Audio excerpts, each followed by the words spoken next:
لیکن امام حرمین شریفین کو بڑے ادب کے ساتھ یہ کہنا چاہتا ہوں کہ حضرت یہ وقت کے حکمرانوں کو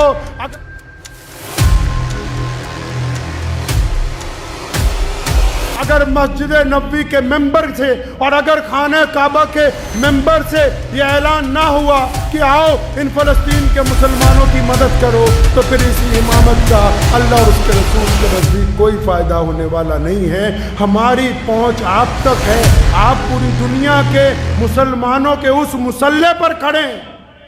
خواہ ہماری زندگی جیسی مرضی ہو، لیکن ان رگوں میں جو خون چل رہا ہے نا، میرے والد مولانا حبیب الرحمن ثانی لدھیانوی رحمۃ اللہ علیہ اور ان کے جد امجد حضرت مولانا شاہ عبد القادر لدھیانوی رحمۃ اللہ علیہ اور پھر ان کے جد امجد حضرت عمر ثانی عمر بن عبد العزیز رحمۃ اللہ علیہ اور پھر ان کے جد امجد حضرت عبداللہ ابن عمر رضی اللہ تعالیٰ عنہ ہمیں یہ خون مجبور کرتا ہے کہ میں آج یہ بات کہہ دوں۔ امام حرم جناب امام عبد الرحمن بن سدیس سے کہ حرم کی مجاوری سے بہتر ہے حرم کی امامت اور خطابت۔ اگر یہ خطابت بادشاہ وقت کو فلسطین کے مسلمانوں کے بہتے ہوئے خون کا احساس نہیں دلا سکتی تو پھر اس امامت کا کوئی فائدہ نہیں۔ نعرہ تکبیر، نعرہ تکبیر، ختم نبوت، ختم نبوت، نعرہ تکبیر۔ عمر رضی اللہ تعالیٰ عنہ ہمارے جد امجد ہیں، جب خلیفہ بنے ممبر پر کھڑے ہوئے، فرمایا اگر مجھ سے کوئی غلط بات ہو جائے تو کیا کرو گے؟ تو سامنے سے ایک بدو مسلمان کھڑا ہوا، فرمایا عمر اگر اللہ اور اس کے رسول کے راستے کو چھوڑو گے تو ہمارے اور تمہارے درمیان یہ شمشیر فیصلہ کرے گی۔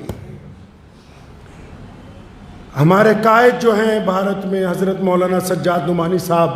مدذل اللہ ان کو صحت اور لمبی عمر دے، ان کا خط سوشل میڈیا پر میں نے پڑھا، اس گنہگار کا نام بھی اس میں موجود تھا۔ انہوں نے لکھا ہے کہ عرب کے جو حکمران ہیں ان کو غیرت دلوائی جائے، تو حضرت سے بڑے ادب سے گزارش کرنا چاہتا ہوں، حکمرانوں سے تو ہمارا کوئی واسطہ نہیں ہے،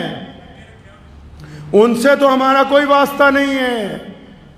لیکن امام حرمین شریفین کو بڑے ادب کے ساتھ یہ کہنا چاہتا ہوں کہ حضرت یہ وقت کے حکمرانوں کو اگر مسجد نبوی کے ممبر سے اور اگر خانہ کعبہ کے ممبر سے یہ اعلان نہ ہوا کہ آؤ ان فلسطین کے مسلمانوں کی مدد کرو تو پھر اسی امامت کا اللہ اور اس کے رسول کے نزدیک کوئی فائدہ ہونے والا نہیں ہے۔ ہماری پہنچ آپ تک ہے، آپ پوری دنیا کے مسلمانوں کے اس مسلح پر کھڑے،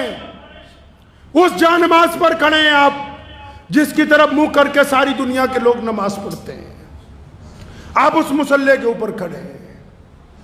تو آپ سے گزارش ہے کہ حرم کی مجاوری سے بہتر ہے قرآن پاک نے، آپ ہمارے سب سے بڑے عالم ہیں، میں آپ کو کیا قرآن پاک کی تفسیر سمجھا سکتا ہوں، لیکن اللہ نے قرآن پاک میں دو ٹوک فرمایا کہ فرمایا ان لوگوں کو ان کے برابر سمجھتے ہو جو حرم کی مجاوری کرتے ہیں اور وہ جو دوسرے اللہ تبارک و تعالیٰ کے راستے کے اندر کھڑے ہیں، یہ برابر نہیں ہو سکتے، یہ برابر نہیں ہو سکتے۔ جو مقام اللہ کے راستے میں جن لوگوں کا ہے وہ حرم کے مجاوروں کا نہیں ہو سکتا ہے۔ تو آپ سے درخواست ہے،